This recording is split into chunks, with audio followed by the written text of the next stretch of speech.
Assalamualaikum warahmatullahi wabarakatuh. Selamat datang kembali di channel Belajar Geo. Lanjutan materi geografi fase F kelas 11 kurikulum merdeka tentang mitigasi dan adaptasi kebencanaan. Pada video kali ini kita akan membahas adaptasi untuk jenis-jenis bencana, khususnya adalah bencana non-alam dan bencana sosial. Namun sebelumnya jangan lupa like, subscribe, dan juga bunyikan tanda lonceng.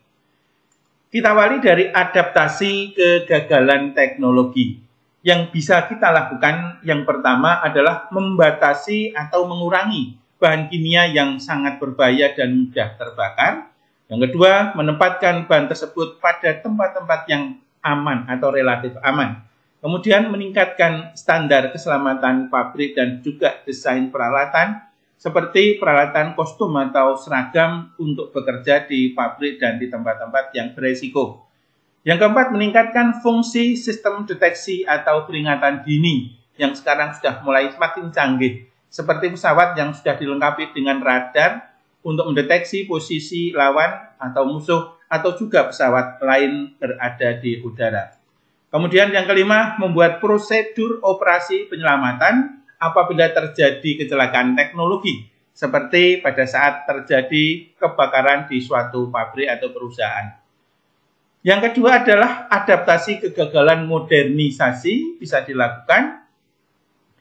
Yang pertama, melakukan pemerataan pembangunan, sehingga daerah-daerah yang tertinggal atau jauh dari pusat keramaian, pusat kota di luar Pulau Jawa menjadi relatif sama atau mendekati daerah yang maju. Yang kedua adalah investasi di luar Pulau Jawa yang sekarang ini semakin terus digalakan, seperti kita saksikan proyek strategis nasional yang tersebar merata di seluruh pulau-pulau besar dan kecil di Indonesia.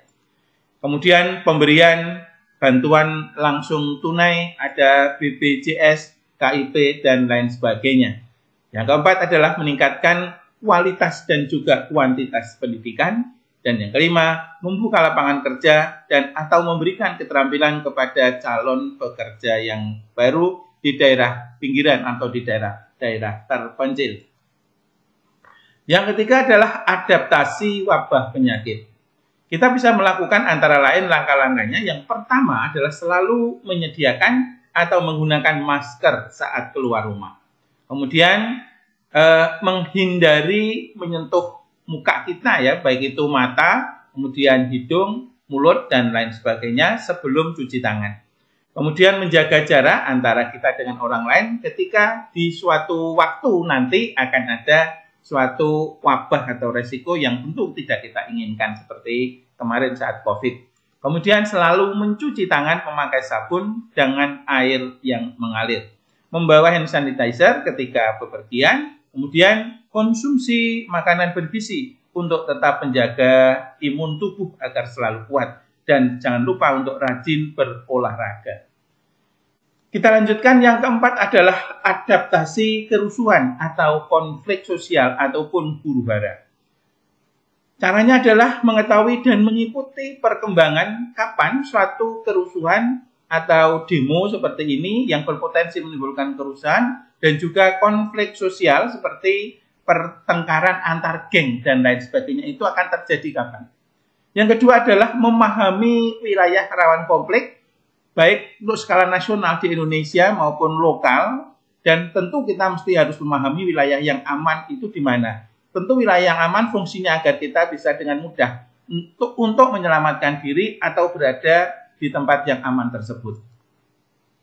Mengetahui cara menghindari atau menjauhi konflik sosial ataupun kerusuhan sosial.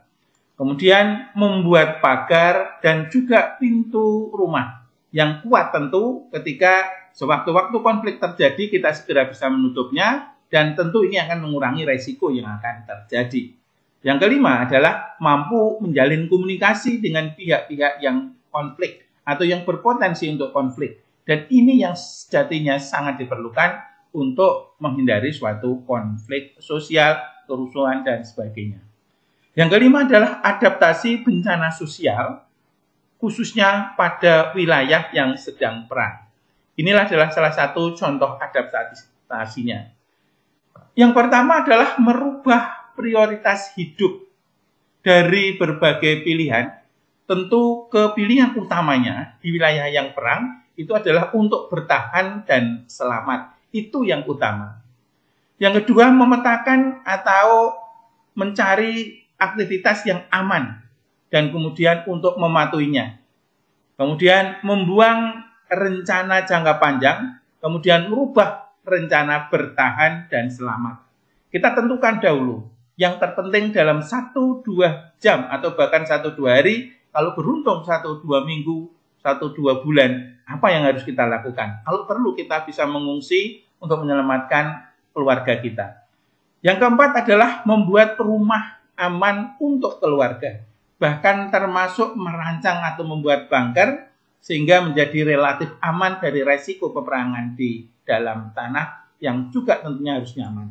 Kemudian kita harus bisa meyakinkan kepada keluarga bahwa ini akan segera berakhir dan baik-baik saja. Kemudian mengedepankan perdamaian dan tentu adalah tidak boleh lupa meningkatkan ketakwaan kepada Allah Subhanahu wa taala. Dan yang terakhir, adaptasi bencana sosial yang lain seperti sabotase, teror dan kriminalitas serta bencana sosial yang lainnya. Yang pertama kita tempuh dengan memperkuat rasa solidaritas antar warga, budaya gotong royong dan juga rasa nasionalisme. Aktif mengikuti perkembangan berita, baik itu tentang bencana sosial khususnya, dan baik melalui televisi, mass media, ataupun juga sosial media yang lain. Menyiapkan diri dan masyarakat, tentunya baik fisik maupun psikis untuk menghadapinya, mengaktifkan peran orang tua, kemudian juga meningkatkan peran lembaga pendidikan untuk terus meningkatkan pendidikan karakter dan penegakan hukum serta pengendalian sosial. Terima kasih atas segala perhatiannya. Mohon maaf bila ada tutur kata yang masih salah atau kurang. Wassalamualaikum warahmatullahi wabarakatuh.